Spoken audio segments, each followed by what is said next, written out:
Let's go, I'm a bulldog. So Hello, DawgNation, and welcome back to Before the Hedges, brought to you by Kroger. I'm Kaylee Mansell with DawgNation recruiting insider Jeff Sentell. Jeff, we've known each other for a while. I feel like you probably know a good bit about me, but I'm going to ask you a trivia question. Trivia question. All right, hit me with it. Could you guess what my favorite holiday is?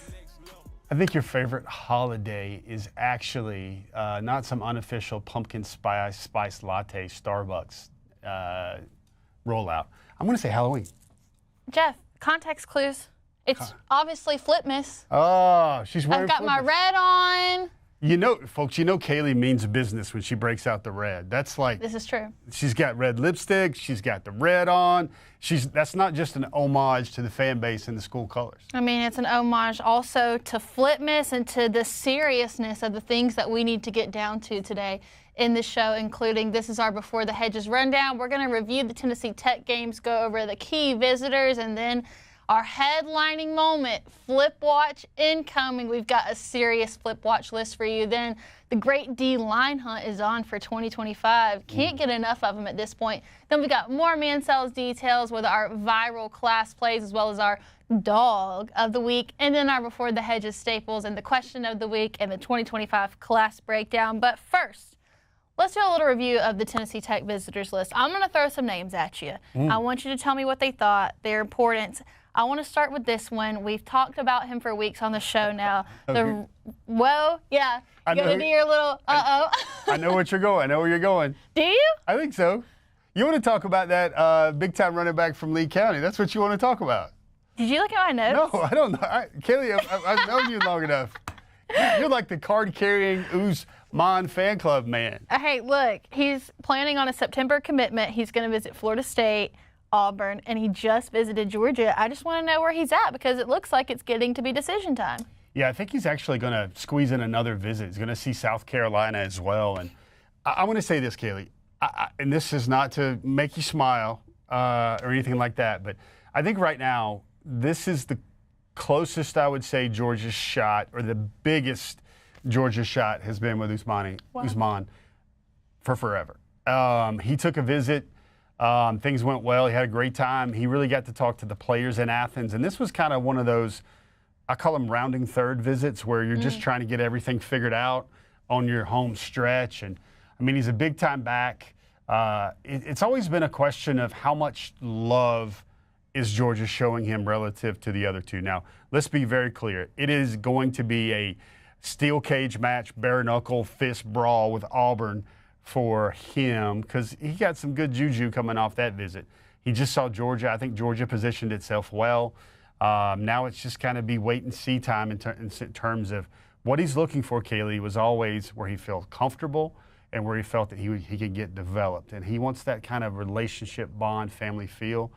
And I think that's probably where Josh Crawford and Georgia have maybe made the biggest inroads. Well, if he doesn't feel like he's getting enough love, then clearly he hasn't watched Before the Hedges brought to you by Kroger yet. Yeah, we need to have Kaylee's Quarter where she talks about. We want you. Come on. She's going to have an oil painting if he commits. She's going to have oil painting right over there on the corner. All right, this one's going to raise some eyebrows. 2026. Ooh. Anytime you see a safety out of Buford, you got to go, Jeff, what's that? Nasir McCoy.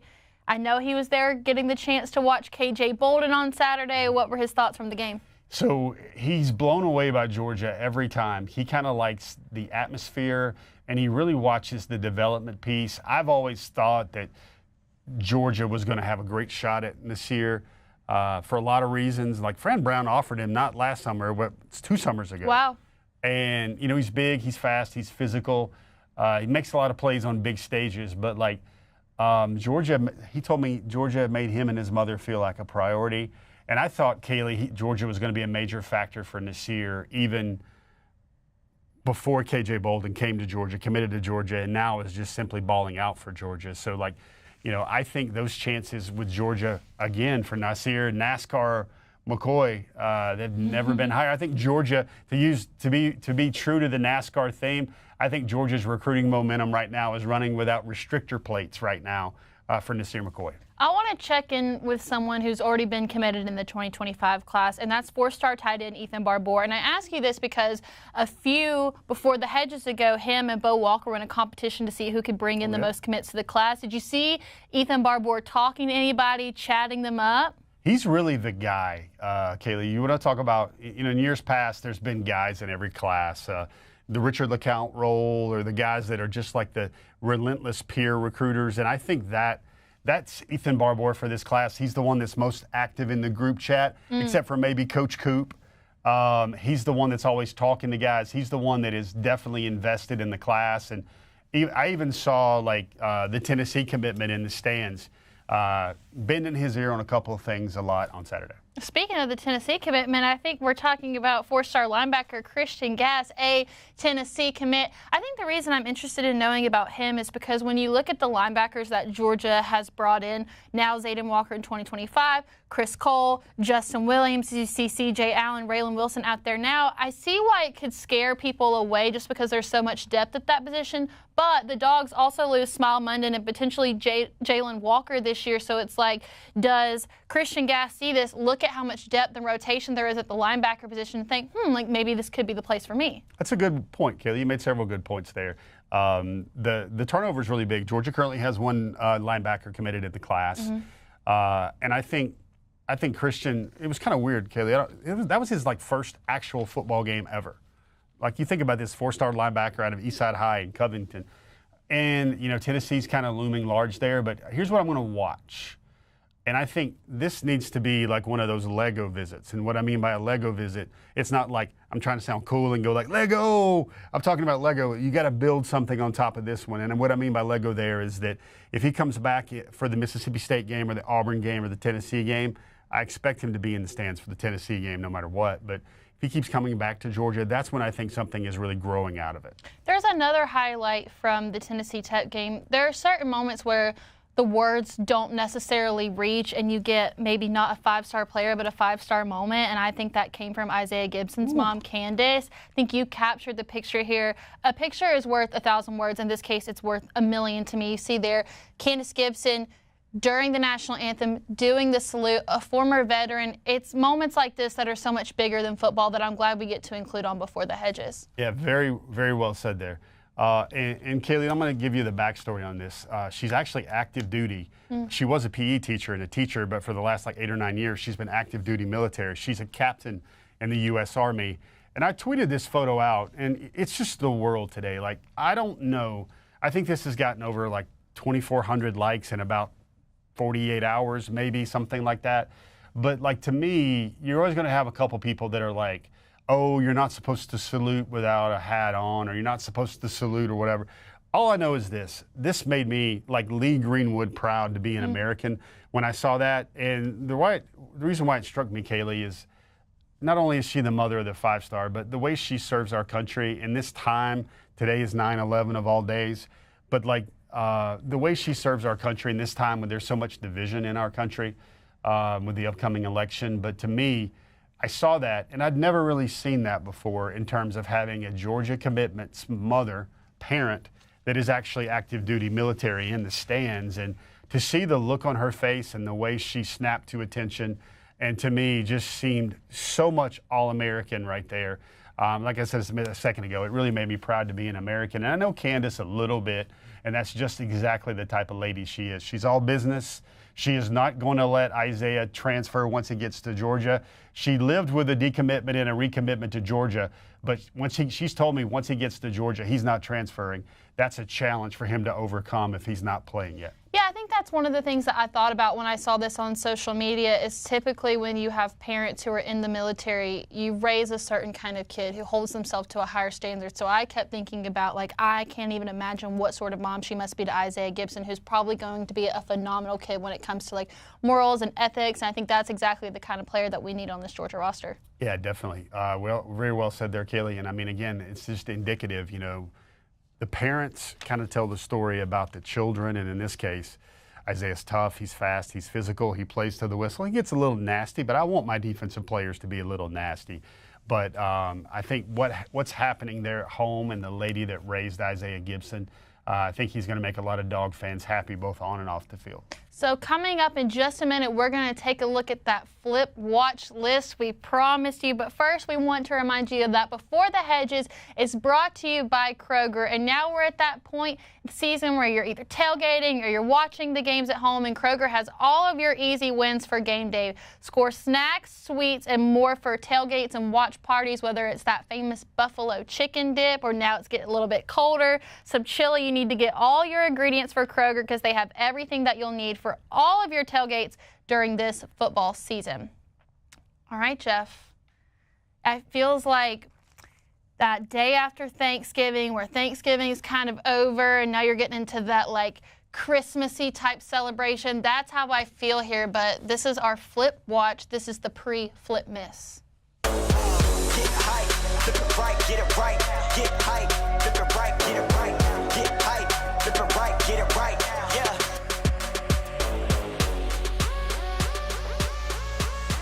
Let's go ahead and set things straight. Is there anybody on our DawgNation team that can do a flip? Because I know it's not me.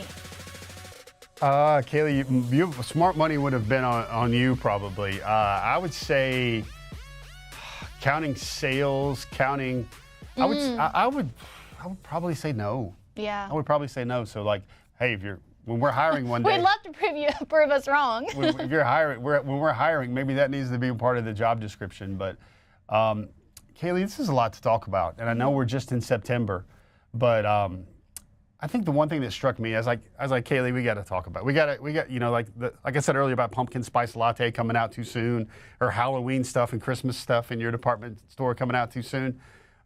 I don't think it's too soon for Flipmas because I'm gonna preview a little bit of the top targets list, and I just stopped and took a look at it. And of the 17 most likely future commitments to Georgia, I think 12 of them would be flips, and that's kind of astounding. Okay, so let me ask you this before we take a look at the list. Let's get our ham and our turkey and our fundamentals. Before we look at the list, how many could we potentially take, and what exactly do we need? You're going to see the shopping list would have to be defensive linemen. Mm-hmm. I think it would be defensive backs and potentially offensive linemen. I mean, that's kind of the way this direction is going to go. It kind of hits home with one of our later segments in this show already. Let's just tease to the great defensive line hunt of 2025, but that's what's happening right now. And, I mean, hey, if you want to see Georgia take down some Yellow Jackets, if you want to see Georgia take down some Gators, well, this is the segment for you. All right, let's go ahead and take a look at our first page. I saw the names. Like my eyes immediately go to the bottom. It's got to be C.J. Wiley because we were there in person at his commitment, and just that, like, that's one of those moments when the sound of silence for about 3 minutes. I've never been in a more quiet room, and I think it's interesting now that we've seen Florida State perform the way they have in the last 2 out of 3 weeks, that suddenly C.J. Wiley pops right back up on this list, Jeff. Yeah, I'm not trying. Are you going to bring me back down to earth? I'm going to bring you back down. This is the bring Kaylee back down to the earth moment of the show. But, you know, out of all these flip watch targets, I think he's probably one I just had to stick on there. But the chances of the flip are not as high as others right now. You see 2 names right here that just jump out at me.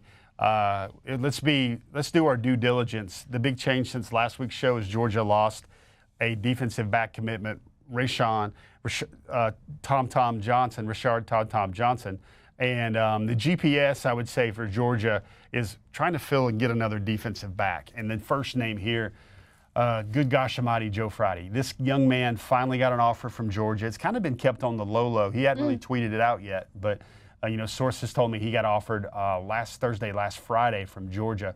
It was T-Rob and Rayshon Dinkins. I'm going to tell you, Kaylee, I don't know if there's 5 better football players, pure football players in the state of Georgia than Rayshon Dinkins. He gets serious Javon Bullard vibes from me from Middle Georgia. He's currently committed to Georgia Tech. I'm going to give you 2 things about Rayshon that'll make you go, whoa. Okay. Number one, first potential whoa is he goes to Georgia and he runs a 4.5 laser during camp. Georgia always wants to see the speed. Hear about another whoa. Vertical leap was 40 inches. Now, folks, he's about 5'11". He's about 170. He does everything for Warner Robins. He's best friends with Isiah Gibson. His dad was one of the major father figures in Isiah Gibson's life. The Georgia offer means a great deal, and it was cautiously expressed to me by someone that would know a lot about the situation that Georgia Tech is going to have a fight on its hands to hold on to Rayshawn Dinkins. Just take this past weekend, I think he returned to kickoff. He had a touchdown run. He's been an all-state safety last year and now this year. And I think that right now is an ideal flip target, especially to replace that defensive back target. All right, let's go ahead and take a look at our next set of names we have here. I think the one that I am interested in, we've talked about Braxton Kyle from Rutgers a lot, but I want to talk about Shane Marshall, who's currently committed to Minnesota. I know you didn't say it, but we only have one running back in the class so far, and I feel like what we're seeing now with how deep UGA is at the running back position and how much they're using the rotation, I feel like they need to go out and get a running back for this 2025 class. Could that potentially come in Shane Marshall out of Minnesota? Here's where it gets tricky, and we're gonna give you another homage to your stand moments for Usman Chroma here. I think Georgia's trying to wait and see what Chroma does before they offer Shane Marshall. Music to my ears. It's kind of like gamesmanship a little bit. And then they're going to see what happens with Usman, and then potentially that's when the offer comes from Shane Marshall. Like, that's an intriguing thought right there. I don't actually know if Georgia needs a running back because I don't know outside of the transfer portal if they'll lose one in this class unless ETN just goes bonkers. But then that's the Bo Walker replacement for that. And then you look back on that list, there's so many intriguing things here. And we'll detail a lot of these a little bit later in a later segment. But I want to go to Damola Ajaran. And that was a guy, you asked me in mid-June, early July, I would have said he's going to be a dog.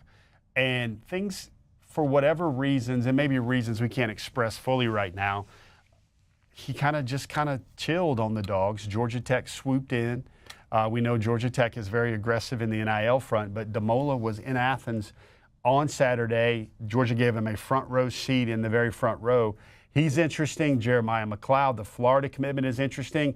And one more. We'll give you a little bit later on this guy right here, but Jamari Medlock, he's currently committed to Cincinnati to play offensive tackle. Okay. That's a Kaylee. Light bulb on. And so that's a neat little evaluation there out of Riverdale and Charles Drew High School as well. So, you know, that first list, another name I want to just kind of go back to, we want to make sure, because somebody's going to get on to me and say, Jeff, why did you just sneak that one in there? There's the Clemson commitment, Tay Harris. And again, Georgia lost the defensive back commitment. He flipped from Texas A&M. I wouldn't say it as a major surprise, but obviously Tay Harris is a guy that was at one point committed to Georgia. He's now committed to Clemson. He did see Georgia eviscerate Clemson in the Mercedes-Benz Stadium opener, and the channels of communication are still there. T-Rob is certainly still working on the flip there. I think we've got one last page of the flip list here. The one that I starred is Josiah Victor, Boston College, the three-star defensive line. Now, he's out of Georgia. I love seeing the flips on the list that are out of the state of Georgia. Now, Boston College has had some recent success, but we know how well Georgia does at developing guys at the defensive line position. What is the Sentell's Intel crystal ball tell you about Josiah Victor? Well, he's at Grayson. He's a very active, twitchy, tweaky defensive tackle type as well. And Kaylee, one thing, you hit on something that was kind of want to be one of my bottom lines and kind of closing points on this segment. If we go back through all these flip watches, you know what all these have in common? They're all from the state of Georgia. And that's a reason here you look at Georgia and what Kirby Smart is planning to do. Now, it seems like they've been operating under the plan that the 105 scholarships were going to be in effect. And a judge kind of tossed that out. And now there's a little bit of limbo where there was a discussion this week about the potential settlement, and part of the settlement was the 105. And now everybody's scrambling, and they got about 3 weeks to go back to the drawing board where it may not be 105. The walk-ons would be eliminated from that plan. But you see what Georgia's trying to do with a lot of these late flip targets is there's two things. Number one, they're trying to get portal insurance by making sure they get somebody close to home. And number two is they're banking on that home state factor in terms of most of these young men have dreamed about being a Bulldog. I'm glad that you bring up this 105 number because even though it's only been a short amount of time since it's happened, it has made a large impact. And we're already seeing that now because it looks like there is a massive grand hunt going on for defensive linemen in the class of 2025, and Trey Scott is leading the way.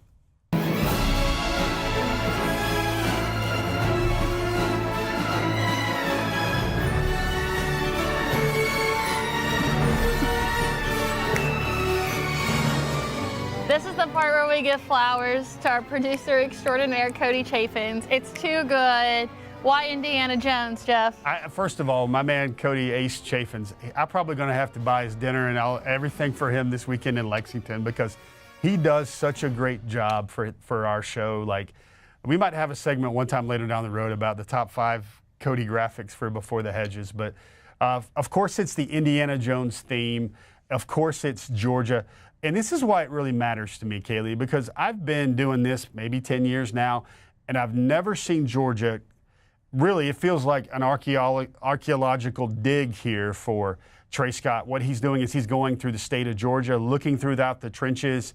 There have been name after name after name of senior year evals where Georgia decides to go ahead and offer a defensive lineman. It is uncanny how everything is going to. I think the only thing that Trey Scott needs now is maybe a bullwhip. He's already got the fedora because he is really exploring and searching. We got a lot of names here to show you, but like these are all. It's been 4 over the last 10 days, correct? Yeah. These are ones that have just recent offers because if we wanted to add guys like Josiah Victor, we wanted to add guys like Braxton Kyle. I mean, the number of in-state defensive linemen that Georgia has offered in the last 2 months is probably up in the tens now. It's probably up in the double digits, but very recently, the first 2 or 3 year games of a senior year film comes out and these evals hit. And okay, this is a name from the past. Seven Cloud, formerly of McEachern. He actually never decommitted from the Dogs in the class of 2023. Georgia offers him over the last week. He's now in junior college. He's in Butler County Community College. Georgia got the offer. The relationship still sticks from when Trey Scott offered him a while back. And one thing is we start unpacking all these names. Joseph Mbachu. First of all, that sounds like somebody that would be helping Indiana Jones on some foreign land quest. He's currently committed to Florida. He's out of Grayson. Kaylee, he's never played football before this year. The Grayson coaches, Coach Carswell, they pulled him out of the hallways. Christian Ingram, another guy out of Newton. He's a guy that really stands out. Alabama, Georgia, and a lot of schools have offered him really. Yeah, I have him as 6'6", 285. He's got that Georgia defensive line build. Now, I did note something that you said, no stars, but offers from Georgia, Bama, UConn. Feels like it could be one of those hidden gems that Indiana Jones has to go into the cave and find. Oh, wow. Look at that symmetry right there, Kaylee. She's on her game today in her red outfit. But so Christian Ingram, a little bit more intel on this guy. So he has an offer from UConn over the summer, and then Georgia offers him, and then boom, here comes Georgia State. Here comes Vanderbilt. Now here comes Alabama and others. 6'6.5", 285. He's got some great clips put on his film last weekend against East St. Louis. That East St. Louis up in St. Louis, home of Luther Burden, where he beat some double teams, made tackles for losses. But get this, older brother played basketball at the University of Georgia. He literally cried when he got the offer from the University of Georgia. Here's what he did. He was like real hard and real tough. Thanks, Coach Scott. Appreciate it. Thanks, man. Hangs up, and then the tears hit him, and he starts crying because that is a major thing for his recruiting. It's a major thing for his family. He's at Newton High School. He's part of that, trail for the trench mob that Trey Scott's on. I think that we got one more name to talk about on this list. I think we hinted at him earlier. Jahari Medlock. He's at Charles Drew. Funny story. People close to him, they told me, Jahari, you're 6'6", you're 285. You need to be an offensive tackle. That's where you will make money in pro football, being an offensive tackle. And he's committed to Cincinnati as a 3-star offensive tackle. And then all of a sudden, boom, Trey Scott sweeps in, maybe swinging in from the rafters or something like that. He's in the staff and the folks around him was like, oh, great. Here we are. We've been telling him you need to be an offensive tackle to make your living in professional football. And all of a sudden they're like, well, forget all of that. Georgia and Trey Scott offer you as a defensive lineman. That means a great deal. His family was pretty much floored that the offer from Georgia came. And Kaylee, I want to make sure folks out there know this because this is a neat little thing about the 105. I've been told a lot of schools, I don't even know if Georgia, with its big pockets and big bank, will go all the way up to 105. What I've told is one radical plan they might do is they might go up to like 95, and then the rest of those, you know how they do in baseball where they split up like 30 baseball players into like 14 scholarships? Well, what they would do is they would divvy up 10 full scholarships and kind of throw those at walk-ons and everything else in order to make sure their numbers are right there. But you see it's very aggressive what Georgia's doing.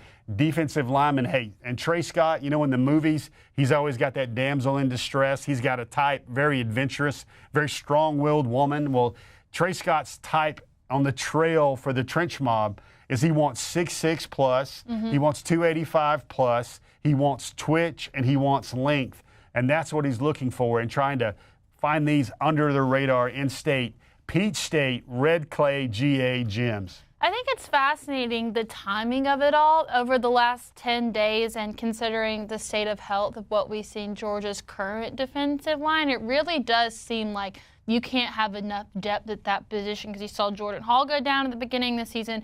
Xavier McLeod hasn't been healthy enough to play. So I think it speaks volumes about what Georgia's trying to build, going pedal to the metal, going after the defensive linemen. You always got to look at it, Kaylee, is Georgia is built to win in the trenches. That's the way it will always be, large human beings. But you also got to look, what you really have to do now is look at attrition. And for Georgia, it's good kind of attrition. Like, if all things go well, I think Georgia is preparing to lose. Obviously Warren Brinson, obviously Nasir Stackhouse. Tyrion Ingram-Dawkins is playing like he wants to be a second-round pick in next year's draft. I think Christian Miller is a guy that, should he play very well, he would go to the pros after this year as well. And then also Mykel Williams is sort of part of that room at least 45% of the time. So you're looking at Georgia might lose five defensive linemen out of Trey Scott's room. And then currently Georgia only has 2 commitments at D-line in the class. Of course, everybody knows about Justice Terry. Everybody knows about Isaiah Griffin. Everybody knows about those 2, and the train's coming down the track on that one. But currently, they only have 2 defensive line commitments. They'd lost Christian Garrett earlier in the summer to Georgia Tech. So that's why Travion Scott is getting after it on the trail right now. So in just a little bit, we're going to do our Before the Hedges question of the week, as well as our class breakdown. But first, it's time for some Mansell's details. All right, we've gone pedal to the metal on high school football now. These are our viral class plays from people who are already committed, whether it's the 2025 or 2026 class. And we're going to start here, wide receiver Talon Taylor. He's going to be like, I couldn't zoom in any further because it's such a deep ball, but you'll see him go over top, almost like a Colby Young type catch to me. He had 174 yards for 3 touchdowns last Friday. He's really getting it done. This is the second straight week. Get used to it, Kaylee. Second straight week he's played. He's putting up a lot of big plays, TNT explosive type plays. Again, guys, this is Georgia's alpha, #1 highest rated wide receiver in the class. He's a top 70 prospect in the country for everybody's recruiting service, and he's already making plays to show you why. And we got to show some love to the 2026 quarterback commit, Jared Curtis, who has been absolutely on fire lately. We got to see him throw the long ball there, a 43-yard touchdown pass. Now listen to his stats from Friday night. 18 for 26 with 225 yards, 2 touchdowns, and then on the ground, rushed for 130 yards with 2 more touchdowns. I mean, he is, I don't know any other way to say it, a beast. Kaylee, I'm going to show you one of those clips. I don't know if you can see it. He made one play here where last week where it's like somebody pushing you out of your chair right now and your paper's going flying and you still picking yourself back up, dusting yourself off, and making the perfect read or the perfect transition or segue. What I mean by that is I think Jared Curtis got slapped in the face. His helmet got twisted one way, and then he throws the ball like 50 yards, 45 yards on a line. Again, the rushing is amazing there with Jared Curtis. He's a 5-star for a reason. He had over 100 yards on the ground, and I'll allow the 2 interceptions simply because he was 18 out of 26, and he's trying to fit the ball in some very tight windows because he simply can. Like a lot of those plays, he's making those tight window throws on the regular. And correct me if I'm wrong, he's also the punter for his team? He is. If he can't move the chains, he's going to punt that sucker. And I believe he dropped almost every one of his punts last Friday night inside the 20 as well. You know who else was the punter for their team? Ooh. I know this. Jonte Gilbert's the punter for their team. Somebody that's already on the Georgia roster. The punter for the team. Oh. Was a Hit me with it. Tate Ratledge. Oh, yeah. Tate Ratledge was also the punter for Darlington. Yeah. I even tweeted out those clips. I would know that. He swung that big leg. I remember he did. him. And he actually punted for over 40 yards per kick as well. Didn't know that. Look at us. Yeah. All right, let's hit our next viral class play. Someone who keeps finding themselves on this list. It's got to be Elias Williams. He really doesn't even need the circle around him because he's such a big guy that he just like stands over everyone else. Like breaks one, breaks two, breaks three, almost runs into his teammate right there, but ends up getting the touchdown. He had 4 catches for 88 yards and 2 touchdowns. Elias Williams, and folks, you should just get used to it. Everybody's going to say like, hey, CJ Wiley. I'm going to make a really big take here. Here's a big take. Ooh.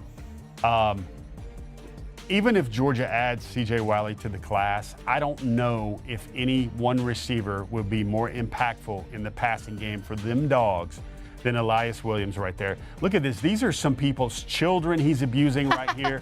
He has 2 tutties. He's going to have a career's worth of stats in this 1 year at Camden County. So Elias, the 5-star, the #1 tight end in the country, he's doing this on the regular right now in Mansell's details. All right, let's take a look at our next one here. It's going to be wide receiver Thomas Blackshear. You see him right there in the corner. #2 gets it right there. Oh, he's going to go along. I like that little step back move right there. Giving some like Lad McConkey flashes. That's what they call it. That's like a backwards jump cut right there. And again, I think he had a huge game for Calvary. I believe he ends up with like over 200 yards and a couple 209 yards.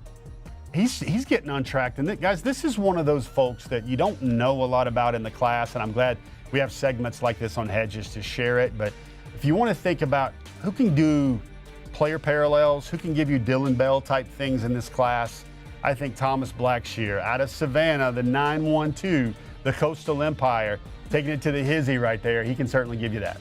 All right, let's go to our last one right here. It's going to be wide receiver Landon Roldan out of North Oconee. See him there on the corner.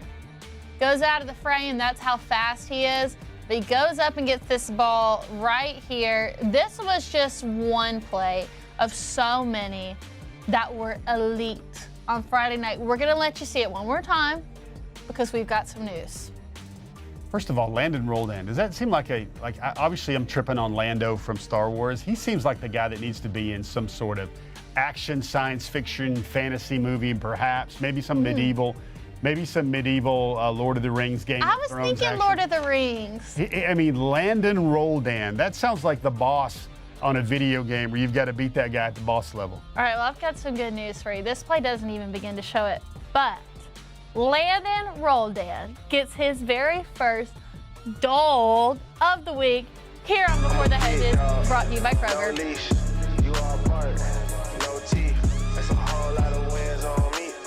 That's a whole lot of wins on me. Give him his chains, give him his flowers, give him his plaque, give him whatever he wants at this point because his stats this week are unbelievable. Landon Roldan, Dawg of the week here. See what we've got. What's that old school? I'm sure you know your music maven that you are, Kaylee. It's in your blood. Remember that old school Limp Bizkit tune, Rollin'? Oh my gosh, my...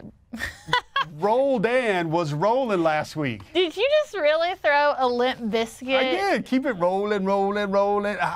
Keep rolling, rolling. Okay, I'm impressed. Did you I have to give it to you. Did you not know? No, I did, but I didn't know that you would. Yeah, I mean, look at those numbers. Okay, put it back up. 8 receptions for 196 yards, 4 touchdowns, including 1 rushing touchdown, and a 36-13 win over Clark Central. It's just one of those guys that, he's kind of flying under the radar for other schools. Maybe DawgNation, but when Kirby Smart goes out and gets a guy like this, the world should be scared. He's found another one, and, it's funny. I think, I'm trying to figure out the best way I don't want it to be like, oh, this is another Lad McConkey, because it's not the similar games, not the same games. Landon Roldan has deep ball speed. He is a vertical threat, but he also looks like Peter Parker at the same time. I think that's pretty fitting, right? He looks like that Spider-Man type guy, and he looks like very unassuming. I'm gonna tell you this though.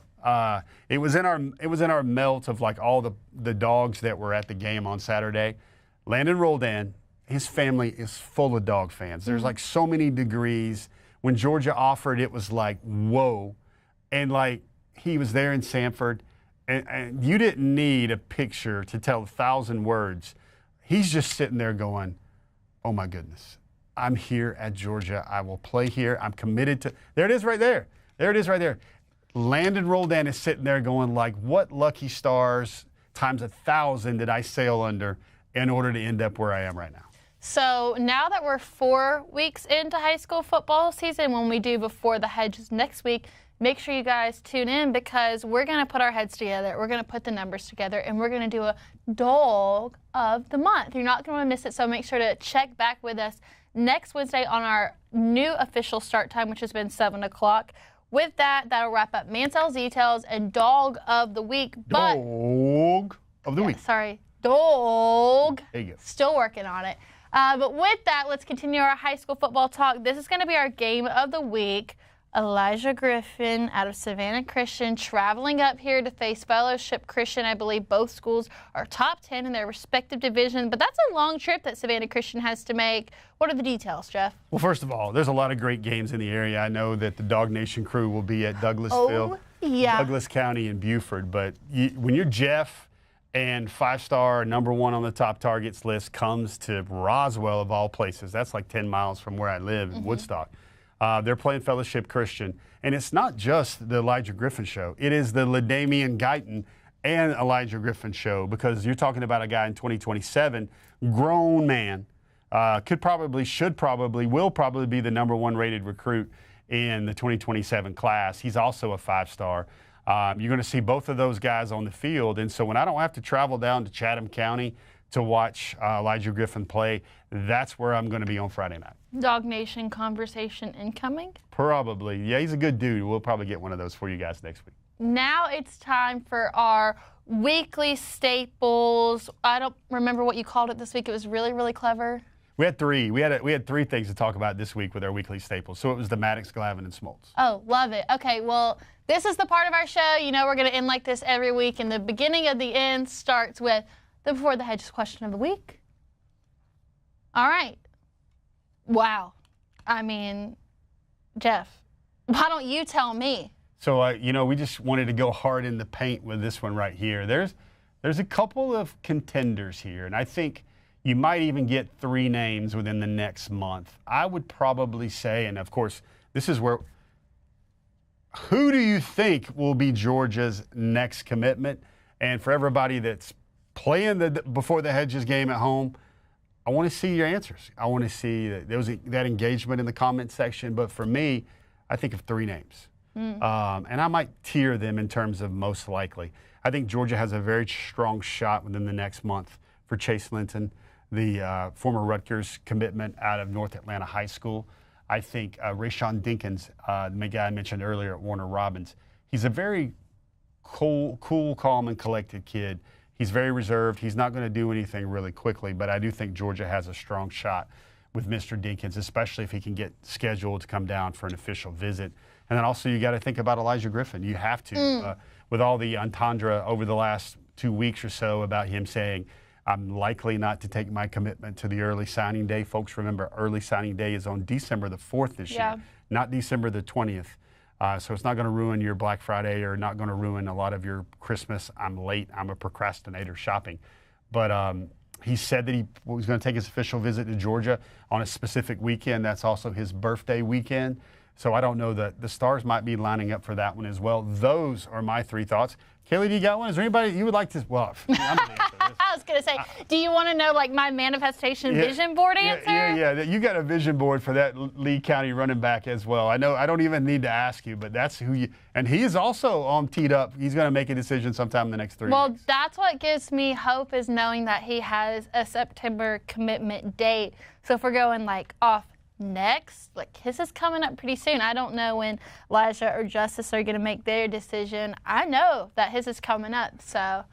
Somehow I envision Kaylee in like Princess Leia's garb. It's because I have the headphones on. Everybody says that, but now I finally get the visual. But you know how she goes, "Help me, Obi-Wan Kenobi, you're my only hope." You're probably like, "Commit to the G, Ousmane Kroma, you're our only hope in running back for this year." I can see you thinking that. I do want to take this time, though, to say this because it has come up in the comments a little bit lately, and that's the fact that everyone asks why I wear the headphones that look like Princess Leia and you don't, and I'm here to answer your question. So I can hear Jeff perfectly. Like, Jeff's got great volume. We sit close enough to each other. But if you know me outside of this, I have terrible hearing. I have great vision, horrible hearing, so I can't hear the production room when I just have an earpiece in. So having the headphones actually helps me to hear both Jeff and the people in the back of the room when I need to know things. So I hope that clears up things. That's why I wear my Princess Leia headphones, so that I can hear all parties and that we can make the best show possible here on Before the Hedges, brought to you by Kroger. That's our question of the week. Now it's time for our weekly staples, starting with our class breakdown on offense, which has had no changes so far, but maybe a few guys in the running for the Dawg of the month. Yeah, so again, bad news. Hated that for Ryan Montgomery. Be interesting to see if he gets down to Athens for a game in October. I think he probably will. Some happy news. The manifestation happened last week. Bo Walker was in New Orleans playing with Raven Gap, and he had about 8 carries for 60, 70 yards and a touchdown. So he's actually official putting up some senior year stats. We caught you with a lot of stuff right there. Look at the wide receiver group looking good this week in Mansell's details. We got a Thomas Blackshear sighting, we got a Talon Taylor sighting, and we got a Landon Roldan sighting. We got Elias Williams here as well. Ethan Barbour and Milton High was off. They catch Blessed Trinity this week. Offensive lineman Dontrell Glover was back in Athens for the Tennessee Tech game. Juan Gaston Jr. That rounds out your offensive breakdown. No. Got our defense, which is one name shorter this week, but if it makes you feel any better, and not to take away from the talent of this kid, but I will be honest, I had to call Jeff and say, "Who is that?" I said, "He does not exist." She's like, "What? We've been doing Before the Hedges, and who's that guy?" I think Kaylee needed Tom to find him on the class breakdown board, but. Again, that's why I said one of the bigger stories for me going on right now is not only a defensive line hunt, the great trail for the trench mob hunt, but it's also what's Georgia going to do to replace Rashad Johnson now. And that's why we mentioned Dinkins. That's why we mentioned Tay Harris. But Georgia is light 1 DB. And one thing we know about Kirby Smart and his class is those things are not going to be poor when it comes to DBs in the room, DBs in the class. You see a lot of stuff right there. Isiah Gibson was in Athens on Saturday. Stephon Shivers doing pretty well up there in Nashville, Tennessee as well. Defensive highlights were a little bit light this week. All right, now let's take a look at our beautiful, gorgeous, amazing slide. This is our recruiting snapshot. All right, only changes this week. Only 21 commits in the class, but it doesn't change the class rank nationally. All right, Jeff, Dogs are 2-0 on the year. I think it's time we be real with everyone. Tell me some news about this Dawg team that maybe Dawg fans don't want to hear, but it's okay for them to hear it. Yeah, maybe this is a sodium pentothal truth serum moment. Guys, almost we need some sad music or something like that. No sad no music. Titanic music. There's no My Heart Will Go On music right now, but I think I'm probably going to sound like George Clooney in ER from the 90s hit TV show, but I'm going to have to call it. I don't think Georgia will wind up with the nation's #1 class. Kaylee, right now, they're closer to being the #8 recruiting class in the country than they are to being the #3 recruiting class in the country. It's going to be just fine. They're going to get enough, but running the numbers, you could give Georgia Justice Terry, you can give them Mr. Kroma, you can give them Elijah Griffin, you can give them a new name that just decommitted from Florida State, Javion Hilson. You can give them a whole lot of guys, and they're just barely going to get over Ohio State for the #1 class right now. I expect Ohio State to have a couple more commitments. I expect Ohio State to lose a commitment, potentially to Auburn in a 5-star cornerback. But, folks, it's going to be okay. It's going to be very, very okay. Georgia's good. Kirby's got this. But they will not repeat in my best projections right now. I've checked in with all the precincts, and I'm calling it. I don't think Georgia will end up with the #1 class, but they probably could end up with a number 2 or 3 class. If I'm not stressed, DawgNation, you should not be stressed either. All right, let's go ahead and bring up our top targets. Had to add some names to this list. A lot of these guys, everyone except for Usmani, Chroma, all on that flip commitment list. Any last-minute things we need to know before we go to the next one? Yeah, so you got Kevin Wynn. That's a name we need to talk a lot about. He's a mainstay. He took an official visit to Georgia. He will give Georgia another visit this fall. I think the Dogs do have a great shot at that flip. You look again at all these names. This is some radical reconstruction of the top targets list because we're adding Medlock, Kyle, McLeod, 7 Cloud. Georgia could end up with a McLeod and a 7 Cloud in their 2025 D-line class, but we're adding in all these new names, which is the result of all these late offers. Adding McLeod and Cloud would be Brandon Adams' just like absolute worst nightmare. All right, let's look at our next set of names for the top targets. Again, we add 2 flips on that list, but the top 3 stay the same, and Elijah Griffin, Justice Terry, Chase Linton. I'm excited that you're going to have the chance to talk to Elijah Griffin on Friday night. Look at this right here. Dinkins makes his debut at number 4. Folks, he is really a great player. He has been one of my favorite players to watch in the state over the last 2 years. When I throw around the Javon Bullard player parallel comp right there, I did not throw it around lightly. Joseph Mbachu, also in Grayson High School in Loganville. Look at all these names. I mean, again, we were talking about the 2 Clouds. Maybe would DawgNation be on cloud 9 with 2 Clouds in the defensive line class? I'm going to tell you this. Georgia has a real shot, a real shot at perhaps 5 for 5 on these top 5 targets right here. All right, let's look at our just off the list. Recent visitor, Damola Ajunahan out of Duluth, current Georgia Tech commitment. We mentioned Tay Harris also. Here's a name, Kaylee. Number 3 edge in the country, number 44-ish overall prospect, just decommitted from Florida State. Very rare to see in this day and age that highly regarded of a prospect open things up. Of course, it's Florida State. Things are all not great down there in Tallahassee. And now everybody's going to go after him. He's got like a top 7. He's going to visit all the big boys. Georgia's going to give a visit. Let's see what happens there. I'm not going to push him up on this list any further until he visits Georgia. We mentioned Mr. Ingram as well earlier in our show. All right, I think we've got one more page of just off the list here on Before the Hedges, brought to you by Kroger. All those names we got the chance to listen to, except for I like seeing some JUCO guys on this list. I really do. Like in this transfer era, I feel like that's something that we've seen less of is JUCO guys moving up into the D1 ranks. But we've got Kelton McKell out of Collins, Mississippi. Yep, he's a junior college prospect. I'll be honest, Kaylee, the Kelton watch is kind of dimmed a little bit simply because I think 7 Cloud is now maybe a better evaluation there, a better higher rated guy on the board. Also a name Xavier Hardy, another defensive end, 5 technique type that probably deserves to be on this list, but there's just a lot to sort through right now. And of course, I'm going to keep your Wiley fires burning there a little bit by keeping him on just off the list. Yeah, I knew with him being at the bottom. I know these aren't ranked in any sort of way, but I took that as a sign of some sort. But as we wrap up Before the Hedges, brought to you by Kroger, I always like to get one final thought from you, whether it's about today's show, somebody on this list, or something that you think DawgNation just needs to know here on Wednesday night at 7 o'clock. Interesting game in Lexington. I think one of the things that comes to my mind, and everybody's wondering about that big number and how Georgia's going to contend with stacking that up. Is it going to be rainy? Or is Georgia not going to try to, run up the score? Him and Coach Stoops, Kirby and Coach Stoops are very well respected, very tight, very close friends among the conference fraternity of head coaches. I come down to this. There are 2 players that are going to play big roles for Kentucky that had to leave the Georgia roster in order to get full-fledged playing time. That says a lot to me right there. Of course, there's a lot going on right now with defensive line recruiting. Folks, again, I'm going to reiterate. I'm going to double down.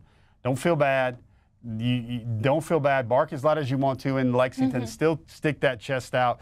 But I do think the chances for the nation's #1 class have dimmed. Yeah, and make sure to check out our DawgNation Game Day, which Jeff Sentell and I will be hosting Saturday at 5:30 for all the things you need to know about Georgia and Kentucky. You just got a glimpse of it here. But I'm Kaylee Mansell with Jeff Sentell. This is Before the Hedges, brought to you by Kroger. We're so glad that you joined us, and we'll see you right back here on all the DawgNation video channels next Wednesday at 7. Let's go, I'm a bulldog.